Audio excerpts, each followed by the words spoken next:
Man lazimal istighfar, siapa yang banyak beristighfar, Allah berikan 4. Ja'alallahu lahu min kulli dhiqin makhraja, segala kesempitannya dilapangkan Allah, sempit hatinya dilapangkan Allah, sempit dadanya dilapangkan Allah.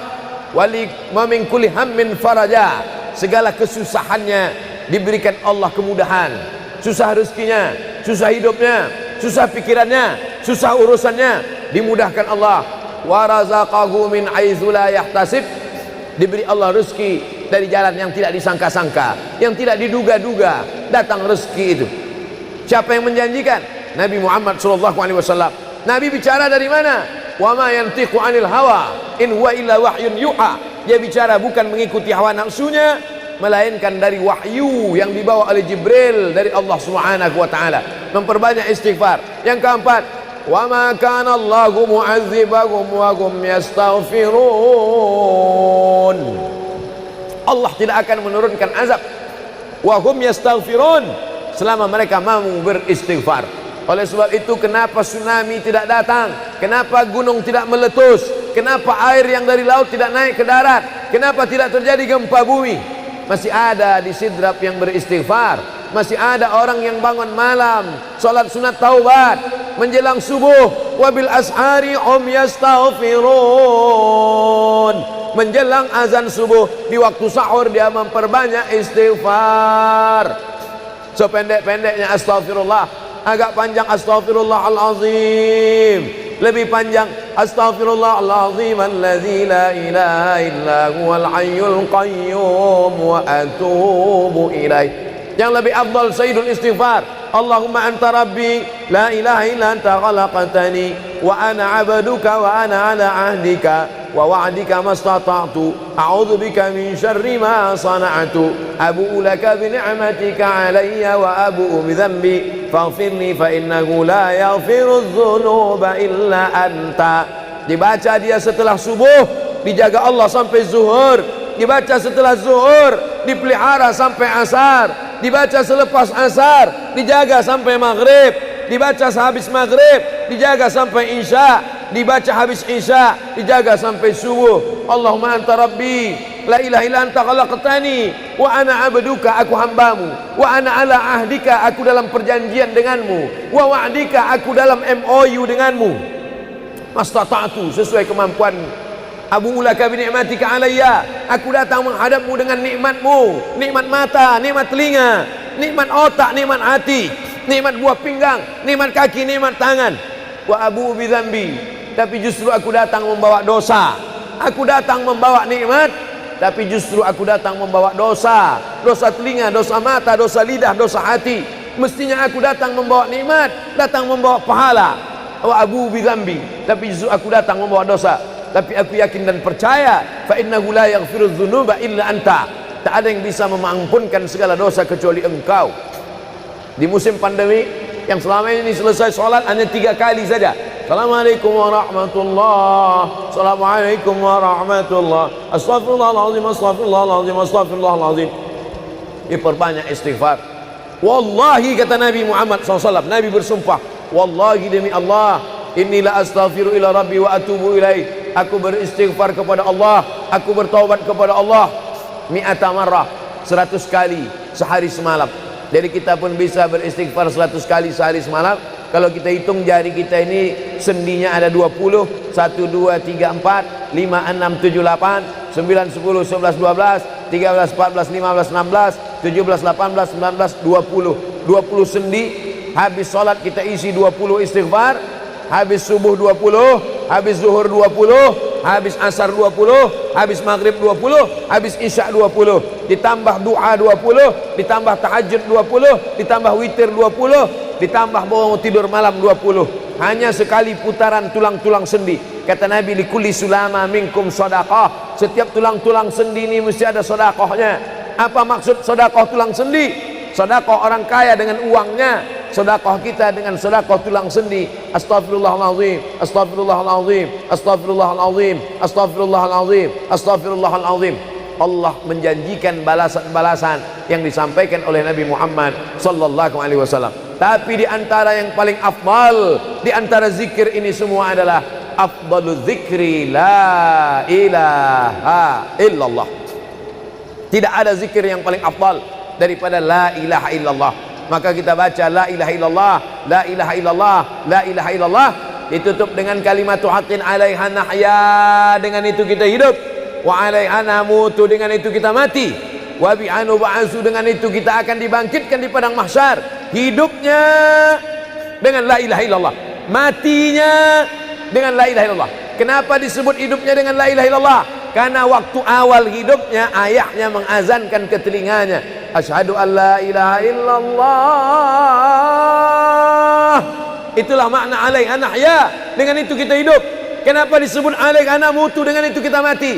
Karena matinya ditalqinkan ke telinga sebelah kanan, la ilaha illallah. Matinya pun dengan la ilaha illallah. Wa bi'anu ba'su, nanti dia dibangkitkan di padang mahsyar juga dengan kalimat la ilaha illallah. Tapi jangan lupa, orang yang hanya berkata la ilaha illallah tidak diakui Islamnya. Orang yang hanya berkata la ilaha illallah tidak diterima amalnya sebelum dia sepasang dengan Muhammadur Rasulullah. Oleh sebab itu maka salawat, apalagi hari ini hari Jumat, Sayyidul Ayyam, kata Nabi, perbanyaklah salawat pada hari Jumat. Allahumma salli ala Sayyidina Muhammad wa ala ali Sayyidina Muhammad. Allahumma salli ala Sayyidina Muhammad wa ala ali Sayyidina Muhammad. Allahumma salli ala Sayyidina Muhammad wa ala ali Sayyidina Muhammad.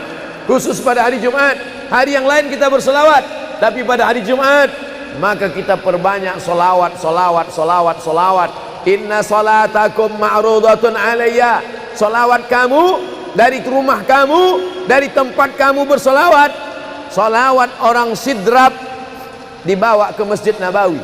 Salawat orang sidrap dibawa ke makam Nabi.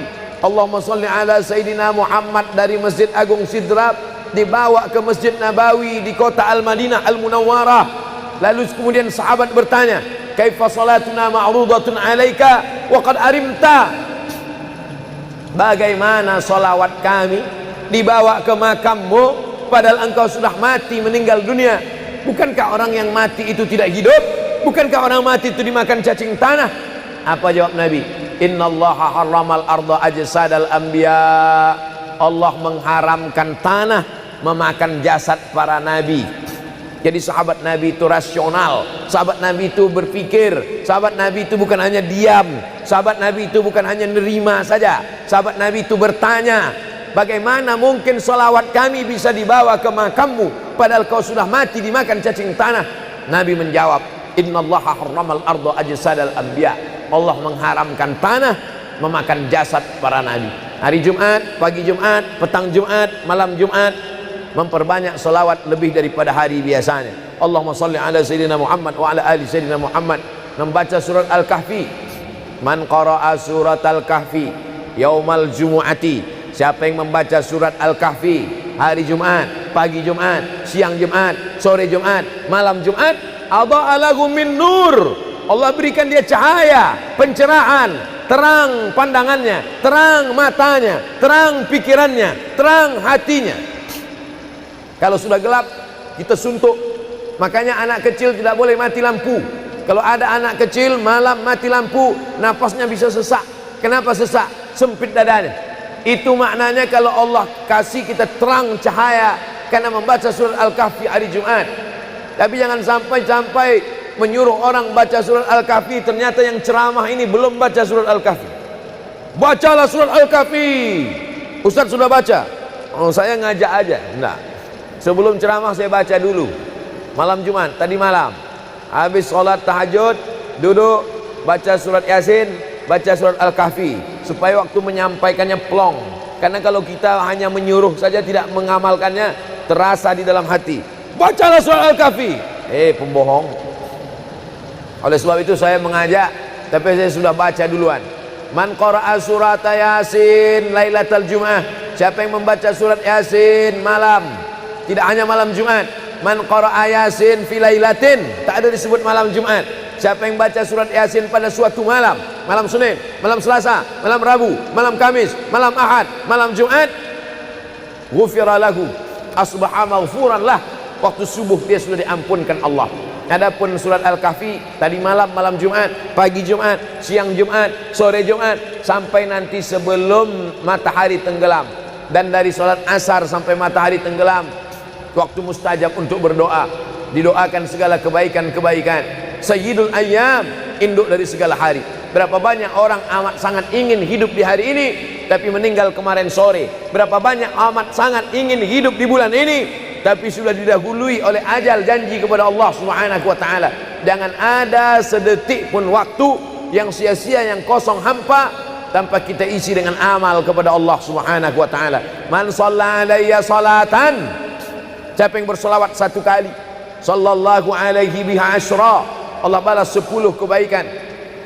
Huttan anhu asyara sayiat, ditutupi 10 kesalahan. Wa rufi'at lahu asyara darajat, dinaikkan 10 darajat tingkatan kemuliaan. Satu kali salawat 10 dosa diampunkan, 10 kebaikan pahala dituliskan, 10 derajat kemuliaan diangkat, dinaikkan di hadapan Allah Subhanahu wa taala. Oleh sebab itu maka hari ini kita perbanyak solawat, pertemuan solawat, berjumpa dengan orang bersolawat. Dan kita memang melakukan tradisi-tradisi itu. Ketika ada orang mau menikah bersolawat, anaknya akikah bersolawat, acara walimah bersolawat, khotib khutbah Jumat kalau tidak bersolawat batal Jumatnya. Orang yang sedang sholat kalau dia tidak bersolawat menurut mazhab Syafi'i batal sholatnya. Orang yang berdoa kalau tidak bersolawat doanya tergantung tidak dikabulkan Allah. Majlis kita kalau tidak ada solawat maka majlis itu berubah menjadi majlis antanajifah, majlis mangkai, majlis busuk, majlis berbau.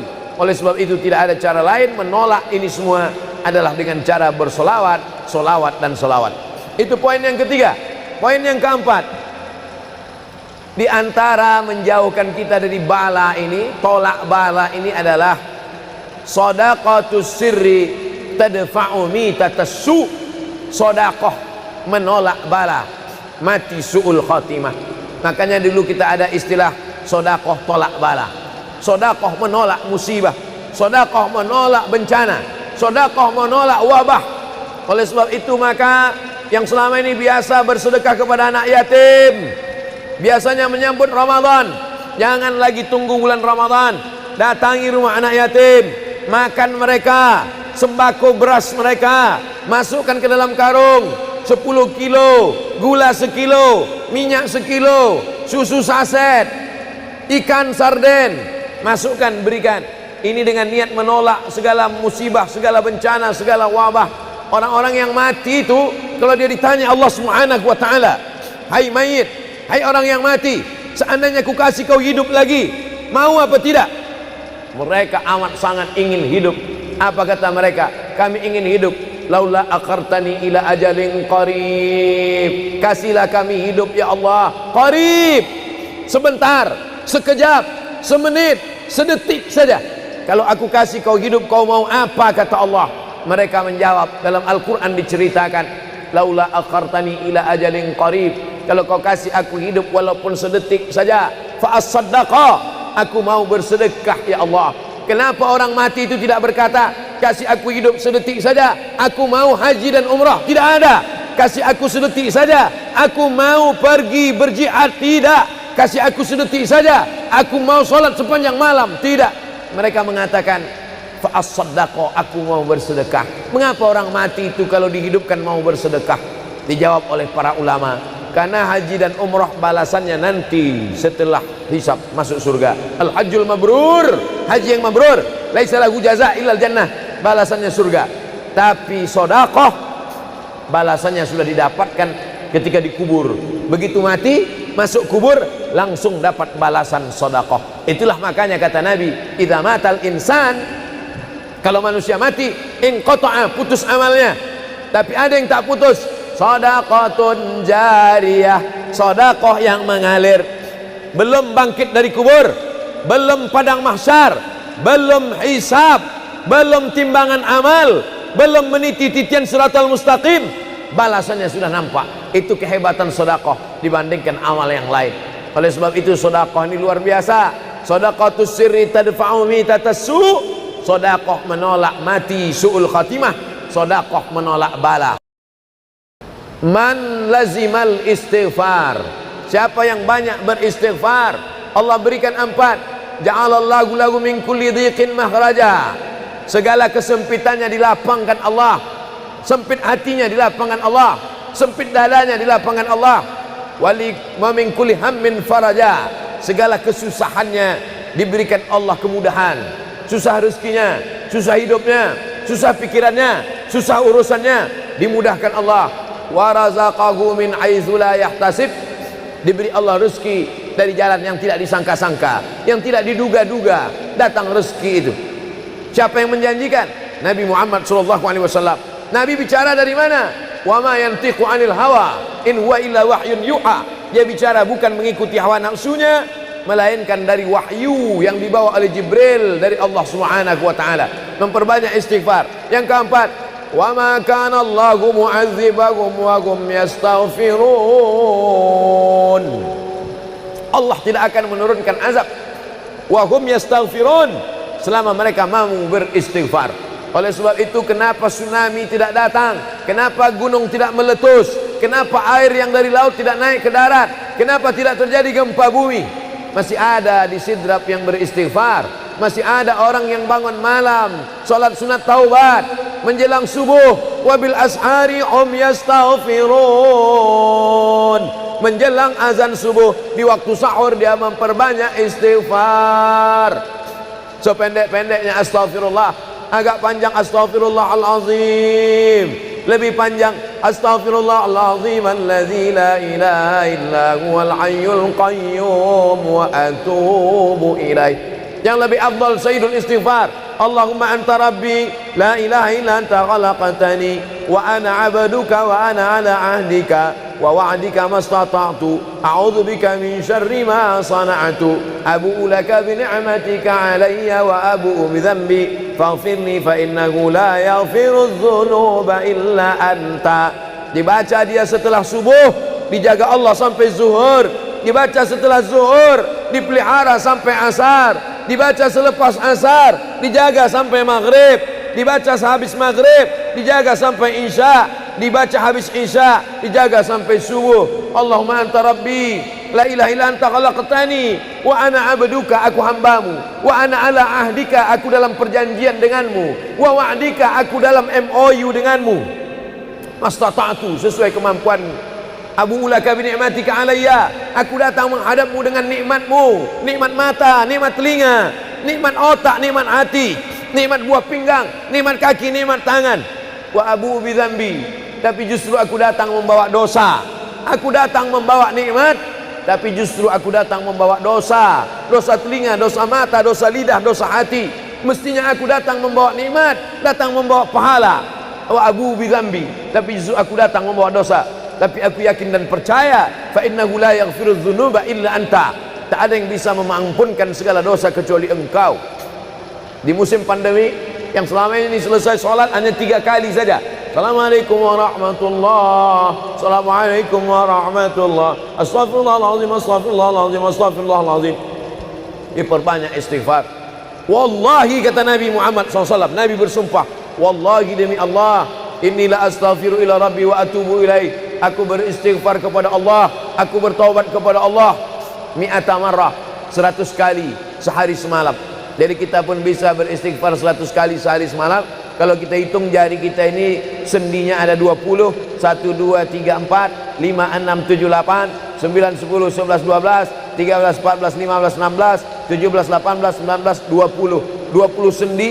Habis sholat kita isi 20 istighfar, habis subuh 20, habis zuhur 20, habis asar 20, habis maghrib 20, habis isya 20, ditambah doa 20, ditambah tahajud 20, ditambah witir 20, ditambah bangun tidur malam 20. Hanya sekali putaran tulang-tulang sendi. Kata Nabi, likulli sulama minkum sedekah, setiap tulang-tulang sendi ini mesti ada sedekahnya. Apa maksud sedekah tulang sendi? Sedekah orang kaya dengan uangnya, sedekah kita dengan sedekah tulang sendi. Astaghfirullahalazim, astaghfirullahalazim, astaghfirullahalazim, astaghfirullahalazim, astaghfirullahalazim. Allah menjanjikan balasan-balasan yang disampaikan oleh Nabi Muhammad sallallahu alaihi wasallam. Tapi di antara yang paling afdal di antara zikir ini semua adalah afdalu dzikri la ilaha illallah. Tidak ada zikir yang paling afdal daripada la ilaha illallah. Maka kita baca la ilaha illallah, la ilaha illallah, la ilaha illallah, ditutup dengan kalimatu haqqin 'alaiha nahya, dengan itu kita hidup, wa 'alaiha namutu, dengan itu kita mati, wa bi'anu ba'su, dengan itu kita akan dibangkitkan di padang mahsyar. Hidupnya dengan la ilaha illallah, matinya dengan la ilaha illallah. Kenapa disebut hidupnya dengan la ilaha illallah? Karena waktu awal hidupnya ayahnya mengazankan ke telinganya, asyhadu an la ilaha illallah. Itulah makna alaiha nahya, dengan itu kita hidup. Kenapa disebut alaiha namutu, dengan itu kita mati? Karena matinya ditalqinkan ke telinga sebelah kanan, la ilaha illallah. Matinya pun dengan la ilaha illallah. Wa bi'anu ba'su, nanti dia dibangkitkan di padang mahsyar juga dengan kalimat la ilaha illallah. Tapi jangan lupa, orang yang hanya berkata la ilaha illallah tidak diakui Islamnya. Orang yang hanya berkata la ilaha illallah tidak diterima amalnya sebelum dia sepasang dengan Muhammadur Rasulullah. Oleh sebab itu maka salawat, apalagi hari ini hari Jumat, Sayyidul Ayyam, kata Nabi, perbanyaklah salawat pada hari Jumat. Allahumma salli ala Sayyidina Muhammad wa ala ali Sayyidina Muhammad. Allahumma salli ala Sayyidina Muhammad wa ala ali Sayyidina Muhammad. Allahumma salli ala Sayyidina Muhammad wa ala ali Sayyidina Muhammad. Khusus pada hari Jumat. Hari yang lain kita berselawat, tapi pada hari Jumat maka kita perbanyak solawat, solawat, solawat, solawat. Inna salatakum ma'rudatun alayya. Solawat kamu dari rumah kamu, dari tempat kamu bersolawat. Solawat orang sidrap dibawa ke Masjid Nabawi. Solawat orang sidrap dibawa ke makam Nabi. Allahumma salli ala Sayyidina Muhammad dari Masjid Agung Sidrap dibawa ke Masjid Nabawi di kota Al-Madinah Al-Munawwarah. Lalu kemudian sahabat bertanya, kaifa salatuna ma'rudatun alaika wa qad arimta? Bagaimana solawat kami dibawa ke makammu padahal engkau sudah mati, meninggal dunia? Bukankah orang yang mati itu tidak hidup? Bukankah orang mati itu dimakan cacing tanah? Apa jawab Nabi? Innallaha harramal arda ajsadal anbiya. Allah mengharamkan tanah memakan jasad para nabi. Jadi sahabat Nabi itu rasional, sahabat Nabi itu berpikir, sahabat Nabi itu bukan hanya diam, sahabat Nabi itu bukan hanya nerima saja, sahabat Nabi itu bertanya, bagaimana mungkin salawat kami bisa dibawa ke makammu padahal kau sudah mati dimakan cacing tanah? Nabi menjawab, innallaha harramal arda ajsadal anbiya. Allah mengharamkan tanah memakan jasad para nabi. Hari Jumat, pagi Jumat, petang Jumat, malam Jumat, memperbanyak salawat lebih daripada hari biasanya. Allahumma salli ala Sayyidina Muhammad wa ala ali Sayyidina Muhammad. Membaca surat Al-Kahfi. Man qara'a surat Al-Kahfi yaumal jumu'ati. Siapa yang membaca surat Al-Kahfi hari Jumat, pagi Jumat, siang Jumat, sore Jumat, malam Jumat, adha'a lahu min nur. Allah berikan dia cahaya, pencerahan, terang pandangannya, terang matanya, terang pikirannya, terang hatinya. Kalau sudah gelap, kita suntuk. Makanya anak kecil tidak boleh mati lampu. Kalau ada anak kecil malam mati lampu, nafasnya bisa sesak. Kenapa sesak? Sempit dadanya. Itu maknanya kalau Allah kasih kita terang cahaya karena membaca surat Al-Kahfi hari Jumat. Tapi jangan sampai menyuruh orang baca surat Al-Kahfi, ternyata yang ceramah ini belum baca surat Al-Kahfi. Bacalah surat Al-Kahfi. Ustaz sudah baca? Oh, saya ngajak aja. Enggak. Sebelum ceramah saya baca dulu. Malam Jumat, tadi malam. Habis sholat tahajud, duduk, baca surat Yasin, baca surat Al-Kahfi. Supaya waktu menyampaikannya plong. Karena kalau kita hanya menyuruh saja tidak mengamalkannya, terasa di dalam hati. Bacalah surat Al-Kahfi. Pembohong. Oleh sebab itu saya mengajak, tapi saya sudah baca duluan. Man qara'a surat Yasin lailatal Jum'ah. Siapa yang membaca surat Yasin malam, tidak hanya malam Jumat. Man qara'a Yasin fi lailatin, tak ada disebut malam Jumat. Siapa yang baca surat Yasin pada suatu malam, malam Senin, malam Selasa, malam Rabu, malam Kamis, malam Ahad, malam Jumat, ghufira lahu, asbaha maghfuran lah. Waktu subuh dia sudah diampunkan Allah. Adapun surat Al-Kahfi tadi malam, malam Jumat, pagi Jumat, siang Jumat, sore Jumat, sampai nanti sebelum matahari tenggelam. Dan dari salat asar sampai matahari tenggelam, waktu mustajab untuk berdoa, didoakan segala kebaikan-kebaikan. Sayyidul ayyam, induk dari segala hari. Berapa banyak orang amat sangat ingin hidup di hari ini, tapi meninggal kemarin sore. Berapa banyak amat sangat ingin hidup di bulan ini, tapi sudah didahului oleh ajal, janji kepada Allah Subhanahu wa taala. Jangan ada sedetik pun waktu yang sia-sia, yang kosong hampa, tanpa kita isi dengan amal kepada Allah Subhanahu wa taala. Man shalla alayya salatan, siapa yang bersolawat satu kali, sallallahu alaihi biha asyra, Allah balas 10 kebaikan. Huttan anhu asyara sayiat, ditutupi 10 kesalahan. Wa rufi'at lahu asyara darajat, dinaikkan 10 darajat tingkatan kemuliaan. Satu kali salawat 10 dosa diampunkan, 10 kebaikan pahala dituliskan, 10 darajat kemuliaan diangkat, dinaikkan di hadapan Allah Subhanahu wa taala. Oleh sebab itu maka hari ini kita perbanyak solawat, pertemuan solawat, berjumpa dengan orang bersolawat. Dan kita memang melakukan tradisi-tradisi itu. Ketika ada orang mau menikah bersolawat, anaknya akikah bersolawat, acara walimah bersolawat, khotib khutbah Jumat kalau tidak bersolawat batal Jumatnya. Orang yang sedang sholat kalau dia tidak bersolawat, menurut mazhab Syafi'i batal sholatnya. Orang yang berdoa kalau tidak bersolawat, doanya tergantung tidak dikabulkan Allah. Majlis kita kalau tidak ada solawat, maka majlis itu berubah menjadi majlis antanajifah, majlis mangkai, majlis busuk, majlis berbau. Oleh sebab itu tidak ada cara lain menolak ini semua adalah dengan cara bersolawat, solawat dan solawat. Itu poin yang ketiga. Poin yang keempat, di antara menjauhkan kita dari bala ini, tolak bala ini adalah shadaqatus sirri tadfa'u mitatas su. Sedekah menolak bala, mati su'ul khatimah. Makanya dulu kita ada istilah sedekah tolak bala. Sedekah menolak musibah, sedekah menolak bencana, sedekah menolak wabah. Oleh sebab itu maka yang selama ini biasa bersedekah kepada anak yatim, biasanya menyambut Ramadan, jangan lagi tunggu bulan Ramadan, datangi rumah anak yatim, makan mereka, sembako beras mereka, masukkan ke dalam karung 10 kilo, gula sekilo, minyak sekilo, susu saset, ikan sarden, masukkan, berikan. Ini dengan niat menolak segala musibah, segala bencana, segala wabah.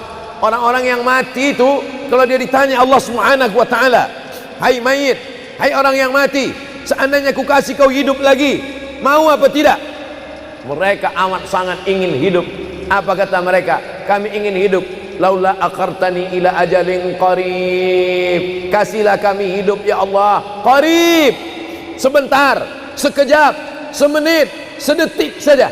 Kalau aku kasih kau hidup, kau mau apa? Kata Allah. Mereka menjawab, dalam Al-Quran diceritakan, laula akhartani ila ajalin qarib, kalau kau kasih aku hidup walaupun sedetik saja, fa as-saddaqa, aku mau bersedekah ya Allah. Kenapa orang mati itu tidak berkata, kasih aku hidup sedetik saja, aku mau haji dan umrah? Tidak ada.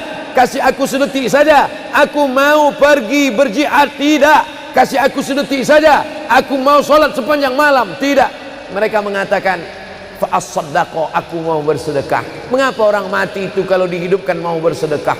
Dijawab oleh para ulama, karena haji dan umrah balasannya nanti setelah hisab masuk surga. Al-hajjul mabrur, haji yang mabrur, laisa lahu jaza illal jannah, balasannya surga. Tapi sedekah balasannya sudah didapatkan ketika dikubur. Begitu mati masuk kubur langsung dapat balasan sedekah. Itulah makanya kata Nabi, idza matal insan, kalau manusia mati, inqata'a, putus amalnya. Tapi ada yang tak putus, shadaqatun jariyah, sedekah yang mengalir. Belum bangkit dari kubur, belum padang mahsyar, belum hisab, belum timbangan amal, belum meniti titian siratal mustaqim, balasannya sudah nampak. Itu kehebatan sedekah dibandingkan amal yang lain. Oleh sebab itu sedekah ini luar biasa. Shadaqatus sirri tadfa'u mitatas su, sedekah menolak mati su'ul khatimah, sedekah menolak bala. Alhamdulillah, Allahumma salli ala Sayyidina Muhammad wa ala ali Sayyidina Muhammad. Kullu amrin zibalin, semua amal yang baik, walam yubda' bihamdillah, kalau tidak diawali dengan alhamdulillah, pujian kepada Allah, fahuwa aqta', maka amal itu putus. Makna putus, putus sampai di dunia saja, tak boleh dibawa sebagai bekal menghadap Allah. Maka kita ingin amal kita malam ini tidak putus, maka kita awali dengan alhamdulillahi rabbil alamin. Setiap majelis kalau tidak disebut namanya, maka majelis itu antanajifah, majelis yang busuk, majelis bau, majelis bangkai. Maka kita sebut namanya, Allahumma salli ala Sayyidina Muhammad wa ala ali Sayyidina Muhammad. Laisa minna, bukan golongan kami, kata Nabi SAW. Man lam yarham saghirana, sesiapa yang tidak sayang kepada budak anak kecil, walam ya'rif syarafa kabirina, tidak hormat kepada orang tua, maka dia tidak diperakui sebagai umat Nabi Muhammad SAW. Semua anak-anak muda-muda, belia-belia yang saya sayangi, para alim ulama, tuan-tuan guru, datuk-datuk, datin-datin, semua yang berhadir ini insyaallah dimuliakan Allah Subhanahu wa taala. Amin ya rabbal alamin. Tajuk kita malam ini 8 keutamaan orang yang bersedekah menurut Al-Qur'an dan sunnah Nabi Muhammad sallallahu alaihi wasallam. Keutamaan yang pertama, kalau orang mati itu ditanya, apakah kamu mau hidup lagi? Maka orang mati itu menjawab, tapi belum ada orang yang mati hidup lagi. Macam mana kita boleh tahu dia menjawab? Sebab diceritakan Allah dalam Al-Quran. Apa kata mereka? A'udzubillahi minasyaitonirrajim. Laula akhartani ila ajalin qarib, kalaulah kami yang sudah mati ini diberi masa lagi, ajal masa, qarib pendek, sikit, kejap. Kalaulah kami boleh dibagi masa hidup lagi walaupun sikit, walaupun kejap, apa yang ingin mereka lakukan? Fa as-saddaqa, kami ingin bersodaqah. Mereka tak ada kata, kalaulah kami boleh hidup lagi, kami ingin jihad, tak ada. Kalau boleh hidup lagi, kami ingin pergi haji, tak ada. Mereka katakan, fa as-saddaqa, kami ingin bersodaqah. Kenapa sodaqah? Kenapa bukan perang? Maka ulama membagi jawaban. Karena kalau haji itu balasannya nanti di surga. Wal hajjul mabrur laisa lahu jazaa'un illal jannah. Haji mabrur balasannya surga nanti selepas hari kiamat. Tapi kalau sedekah, balasan pahalanya diperolehi ketika di alam kubur. Itulah kenapa orang-orang yang mati itu ingin kalau hidup lagi, fa as-sadaqah, mereka ingin bersedekah. Sedekah, hampir semua kata-kata dalam bahasa Arab itu asalnya 3 huruf. Sadaqah. Sadaqah artinya benar. Sadaqallahul azim, maha benar Allah. Sadaqah artinya benar. Kalau memang benar betul iman kita, mana buktinya? Buktinya adalah dengan bersedekah. Itulah kenapa sedekah itu disebut dengan sedekah, tanda iman itu benar. Karena untuk menggerakkan lidah bercakap sangat mudah. Apa kata pepatah orang Melayu? Lidah tak bertulang. Mudah saja menggerakkan. Asyhadu an la ilaha illallah wa asyhadu anna Muhammadar Rasulullah. Kalau memang benar betul cakap, mana buktinya? Buktinya adalah sedekah. Lelaki mengatakan saya cinta kepada kamu. Senang saja nak mengatakan cinta, tapi apa bukti, proof mana memang betul cinta? Maka dia mesti bagikan sedekah. Kalau yang tadi itu sedekah, kalau ini namanya sadaq. Sadaq artinya mahar. Mahar pernikahan lelaki dengan perempuan, aku nikahkan engkau dengan anak saya dengan memberikan cincin emas dan gelang rantai tunai. Itulah dia sadaq, tanda bukti cinta dia kepada seorang perempuan. Sadaqah, benar. As-sidqu, sidik, benar. As-siddiq, orang yang benar. Maka disebut dia dengan Abu Bakar Siddiq, kerana dia benar memberikan emas sebesar batu waktu dibawa pergi hijrah bersama Nabi Muhammad SAW. Maka dia disebut dengan Siddiq kerana dia benar imannya dengan memberikan sedekah. Tapi ada makna siddiq yang lain, ketika yang lain mendustakan Nabi, tak percaya kepada Isra Mi'raj, dialah orang yang percaya, maka disebut dia dengan Siddiq. Siddiq dari kata sadaq, benar, karena iman dia yang benar. Mana bukti, proof bahwa iman dia benar? Dia bersedekah, membagikan emasnya sebesar batu. Nama dia Abu Bakar Siddiq. Nama ayah dia Abu Quhafah. Ayah dia tak Islam. Apa kata ayah dia? Habislah emas Abu Bakar itu dibawa Muhammad sallallahu alaihi wasallam. Anak Abu Bakar itu namanya Asma. Asma, mana emas ayah kamu? Dah habis dibawa Muhammad. Dia benci betul dengan Nabi Muhammad. Datang Asma, dia ambil batu, dia masukkan ke dalam kain. Kata Asma, emas ayah tu masih ada dalam kain, Datuk. Lalu Abu Quhafah memegang. Abu Quhafah ni buta, dia tak nampak. Oh ya, masih ada lagi. Rupanya emas itu sudah dibawa hijrah bersama Rasulullah sallallahu alaihi wasallam. Makanya kata Nabi, "Lau anfaqa ahadukum mithla Uhudin zahaban." Seandainya ada di antara kamu yang boleh berwakaf emas walaupun sebesar Bukit Uhud. Bukit Uhud itu panjangnya 7 km. Seandainya ada di antara kamu yang boleh berwakaf emas sebesar Bukit Uhud, itu tak sampai setengah tapak tangan Sayyidina Abu Bakar Siddiq. Kenapa? Sebab kalau sekarang ada orang bersedekah banyak, memanglah sekarang sudah aman. Tapi masa itu masa susah, masa payah, Abu Bakar Siddiq menunjukkan bukti keimanannya. Ini keutamaan yang pertama menurut Al-Quran. Kenapa orang bersedekah?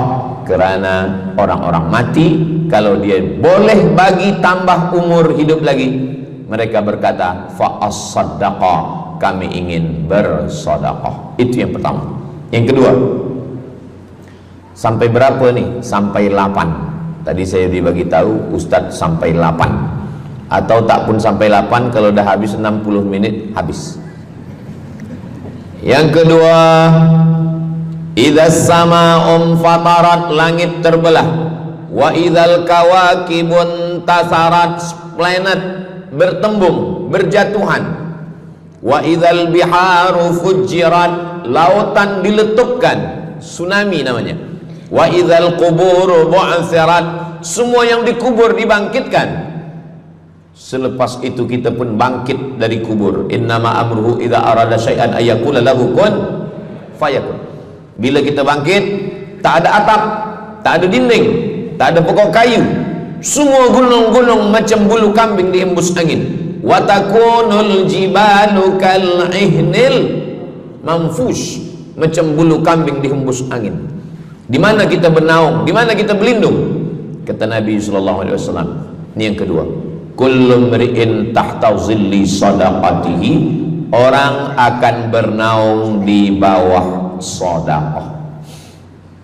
Bukan bernaung di bawah haji, bukan bernaung di bawah sembahyang, bukan bernaung di bawah puasa, tapi tempat bernaung atap adalah sedekah. Tapi jangan sebab kita kaji sedekah malam ni, esok subuh tak sembahyang. Awak tak sembahyang, kita bernaung di bawah sedekah. Betul, memang bernaung di bawah sedekah, tapi tiangnya sembahyang. As-salatu imaduddin, sembahyang, salat itu adalah tiang daripada agama. Maka tempat kita berlindung, tempat kita bernaung nanti adalah sedekah. Ada yang tenggelam kerana peluh saking panasnya, ada yang tenggelam kerana peluh sampai ke lutut, ada sampai ke pinggang, ada sampai ke leher, ada yang tenggelam habis. Tapi ada orang yang merasa sejuk, selesa. Kenapa? Kullu mri'in tahta zilli sadaqatihi, orang akan bernaung di bawah sedekah. Orang-orang yang membina masjid, macam mana mahalnya masjid, jutaan ringgit, maka ketika dia mati menghadap Allah Subhanahu wa taala, semua kepanasan, semua terik matahari sejengkal dari ubun-ubun kepala, tapi ada orang yang tahta zilli sadaqatihi, dia akan bernaung di bawah sedekah. Mudah-mudahan panjang umur, Allah bagi kita rezeki supaya kita boleh bernaung di bawah sedekah kita nanti insyaallah. Kita masa siang 12 jam, malam 12 jam, tapi di akhirat nanti 50 alfasanah, 50.000 tahun, belum tentu lagi diputuskan di pengadilan Allah Subhanahu wa taala. Datang orang menghadap Nabi Adam, wahai Adam, kami sudah kepanasan, kami tak tahan di padang mahsyar ini. Kata Nabi Adam, saya malu menghadap Allah. Dulu kata Allah, la taqraba hadhihi syajarah, jangan dekati pokok kuldi, fatakuna minaz zalimin, nanti engkau jadi orang zalim. Fa azallahuma syaitan, tapi digoda syaitan. Lalu kemudian Nabi Adam bertaubat. Doa yang paling tua doa Nabi Adam, Rabbana zalamna anfusana wa illam taghfir lana wa tarhamna lanakunanna minal khasirin. Datang mereka menghadap kepada Nabi Nuh. Cepatlah Nabi Nuh menghadap kepada Allah supaya diputuskan mahkamah ini.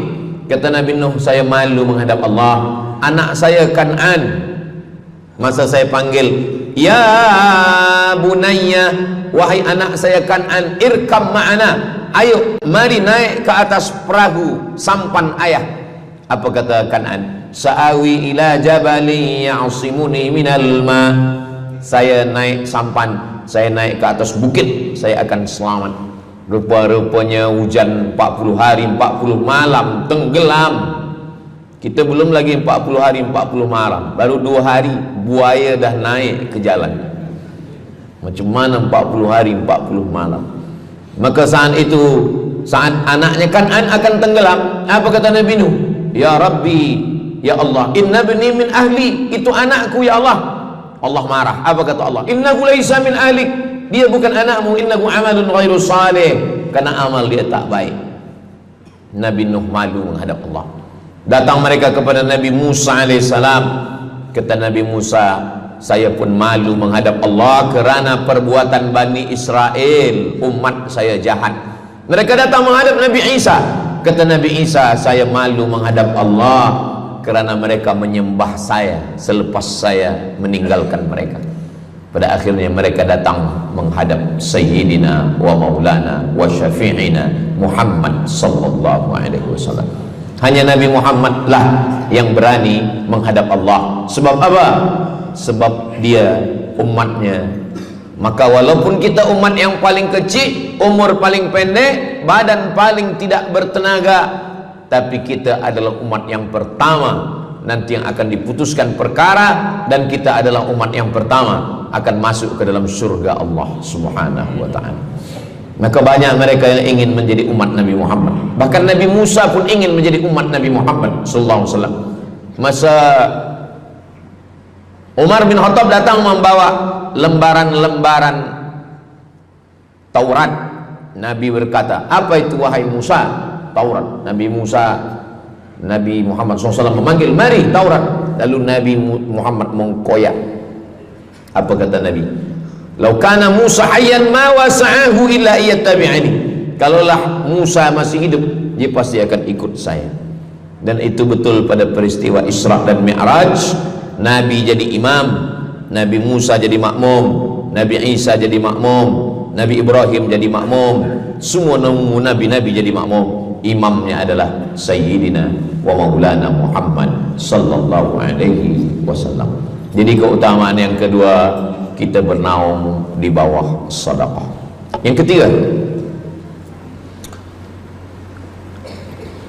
sadaqatus sirri tutfi'u ghadabar rabbi kama yatfa'ul ma'an nar. Sedekah memadamkan api neraka seperti air yang memadamkan api. Kita kalau nampak api, mudah-mudahan kita selamat daripada terbakar, amin. Lalu kemudian datang api, kita padamkan dengan air. Lalu kemudian macam mana memadamkan api neraka? Air sebanyak apa yang boleh memadamkan? Maka kata Nabi SAW, keutamaan yang ketiga adalah sadaqatus sirri tutfi'u ghadabar rabbi, sedekah memadamkan api neraka. Jadi kalau kita dulu banyak silap, banyak salah, banyak dosa. Kullu bani Adam, semua manusia ini khata'un, semua pernah salah, pernah mabuk, pernah berzina, pernah minum khamar, pernah berjudi. Kalaupun dia tidak buat dosa yang zahir, pernah hasad, pernah dengki, busuk hati. Maka ketika itu macam mana memadamkan murka Allah dengan istighfar, memadamkan dengan sembahyang, solat, sunat, taubat. Ada satu cara lagi. Dengan cara apa? Memadamkannya dengan sedekah. Tudfi'u ghadabar rabbi, memadamkan murka marah Allah Subhanahu wa taala, padam dengan sedekah. Tapi tentu saja sedekah yang ikhlas kerana Allah Subhanahu wa taala.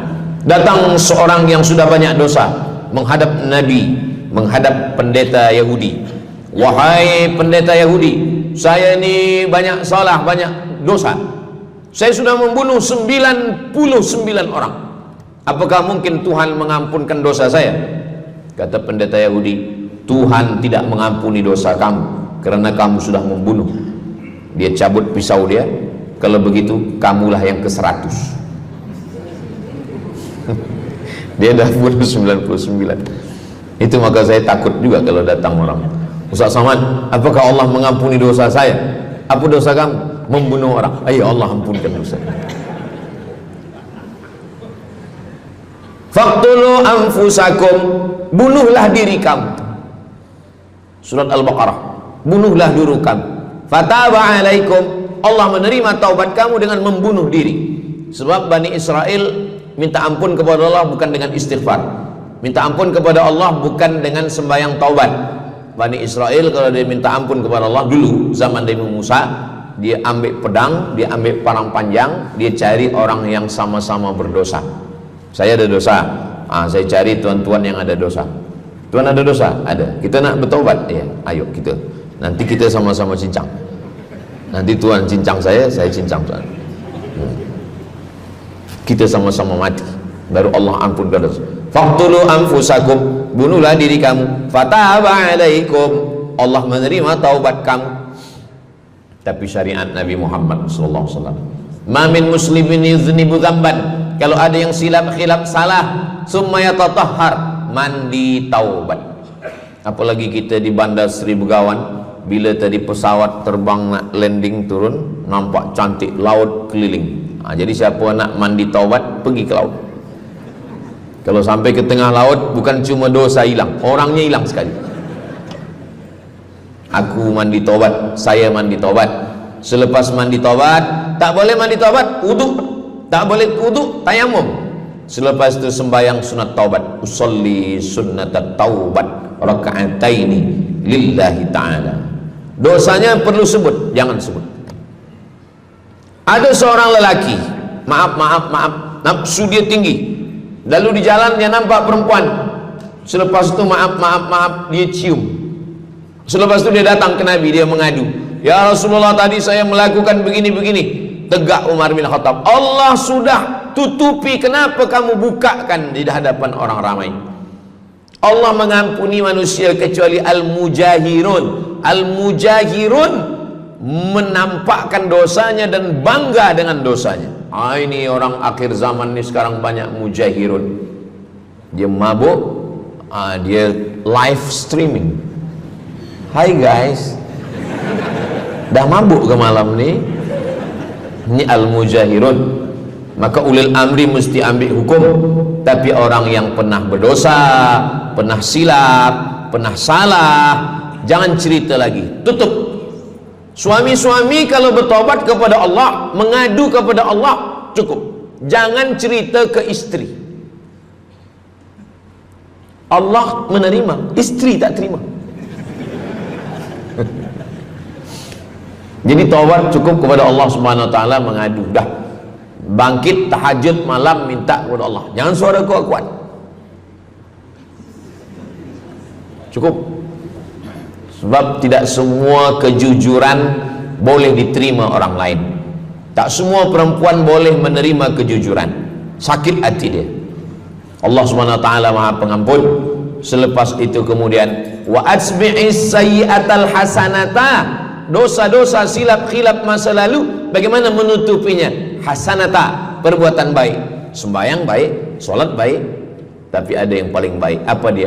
Shadaqatus sirri, memperbanyak sedekah, memadamkan murka Allah seperti api dipadamkan oleh air.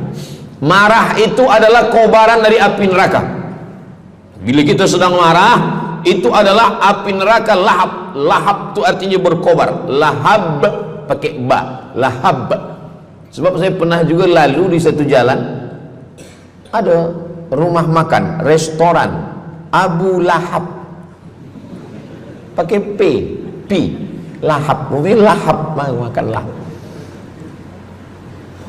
Allah Subhanahu wa taala memadamkan murkanya. Inna rahmati sabaqat ghadabi, rahmatku lebih cepat daripada murkaku. Memang Allah marah, tapi ketika dia berbagi kepada orang lain, dia tutupi dosanya di masa yang lalu. Syarat taubat 3. Yang pertama, an-nadamu fil qalbi, menyesal dalam hati. Yang kedua, al-iqraru bil lisani, nyatakan dengan lisan, astaghfirullahalazim. Yang ketiga, al-itmaru alla ya'uda ilaihi abadan, tekad saya tidak akan buat lagi sampai mati. Namanya taubat nasuha. Nasuha, 3 huruf. Nasoha artinya menyaring madu. Datang orang memanjat pokok kayu, dia ambil parang panjang, dia potong sarang lebah jatuh ke bawah, disaring dengan kain tipis, lalu kemudian tersangkut di atas kain. Lilinnya tersangkut, lebahnya tersangkut, anak lebah tersangkut, rantingnya tersangkut, dahannya tersangkut, maka keluarlah madu. Itu bahasa Arabnya namanya nasuha. Apa makna nasuha? Menyaring dosa-dosa sehingga yang tinggal hanya amal soleh, yang sampah-sampah tersangkut. Sekarang susah nak minum madu yang asli, banyak palsu. Macam mana Ustaz, saya ni suka spesihat minum madu, apa tanda madu ni asli? Bawa pulang ke rumah, kalau istri marah itu asli.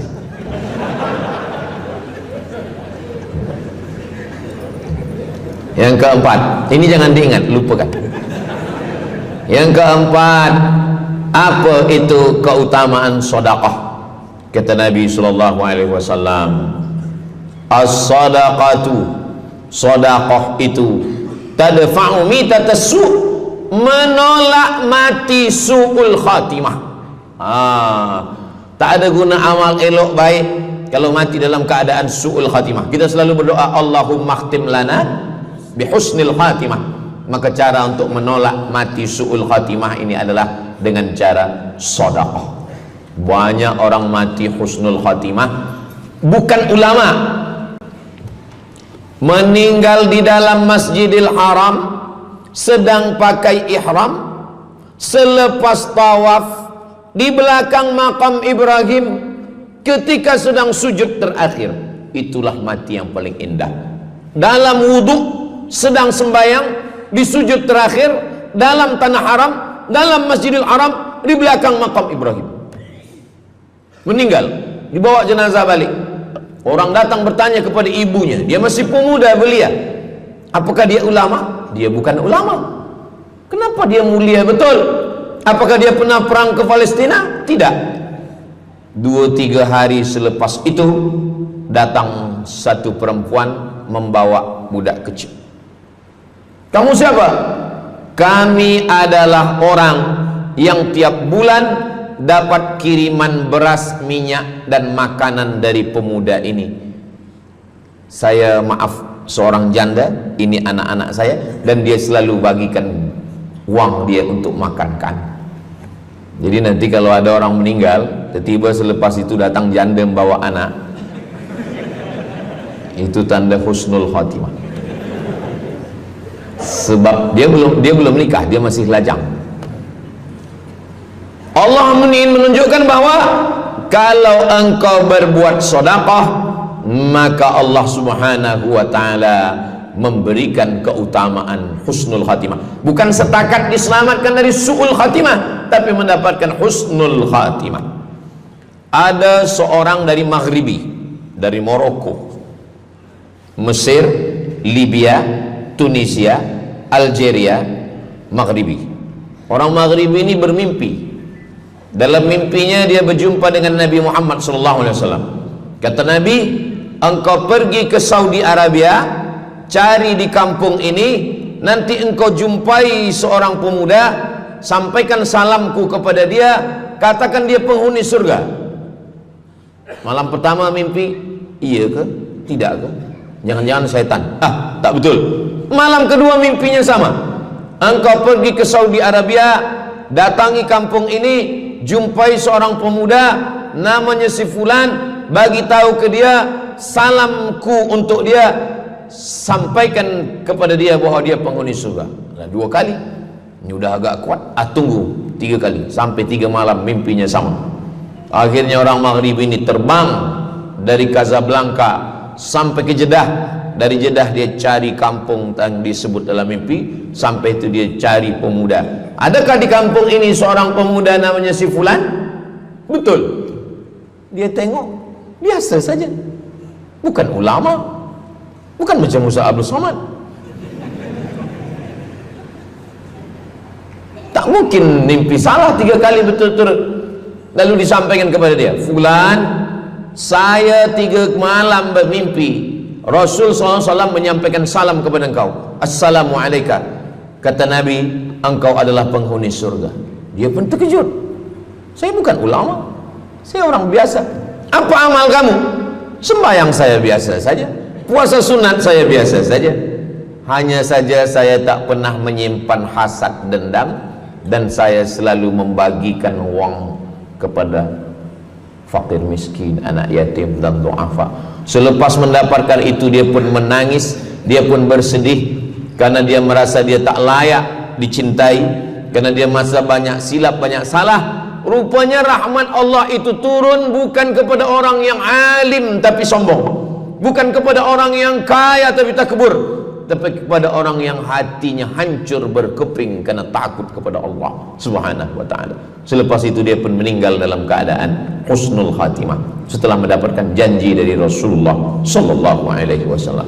Apa maknanya? Bahwa kalau kita tak boleh sembahyang sampai tegak lutut bengkak, kalau kita tak tergolong orang yang rajin puasa sunat berhari-hari, kalau kita bukan orang yang kuat berjihad fisabilillah, maka carilah satu pintu.